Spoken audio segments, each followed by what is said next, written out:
She called me paranoid for months, whenever I'd ask why she was suddenly working late so often, or why she guarded her phone like it held state secrets. It was always the same answer. You're being crazy. You need to trust me more. Your insecurity is pushing me away. I started to believe it. I questioned my own sanity, wondering if I was just projecting my fears onto her. Maybe I was the problem. The constant gaslighting was like a slow poison, making me doubt my every instinct. It all started subtly. A new work friend she mentioned in passing. Late-night texts she'd laugh off as team-wide inside jokes.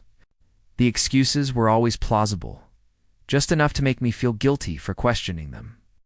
She'd get home smelling of a different perfume, and she'd say she was testing samples at the mall on her way back. She'd be distant and cold, and she'd blame it on stress from a big project at the office. I wanted to believe her, I really did. I loved her. So, I tried to silence that nagging voice in the back of my head, the one telling me something was terribly wrong. I suggested counseling for my paranoia. She agreed. But she never seemed to take it seriously, almost as if she was just placating me. The breaking point came on a Tuesday. I was looking for a shared document on our home computer when I saw her email was still logged in. My heart hammered against my ribs. I knew I shouldn't look. I knew it was a violation of her privacy. That months of being made to feel insane pushed me over the edge. I had to know if I was truly losing my mind, and there it was. Not just one email, but a whole chain. It's an affair timeline spelled out in black and white. It started 6 months ago. The first email was innocent enough, a great to meet you today message from him, but they quickly escalated. The late nights at work were dinner dates. The team-wide jokes were intimate conversations just between the two of them. They talked about their weekends together, hotel reservations, and plans for a future that didn't include me. Every lie she had ever told me was laid bare. Each message was a dagger, twisting the knife of her betrayal deeper. There were even emails from the week I was sick with the flu, where she told him how she couldn't wait to get away from her needy husband.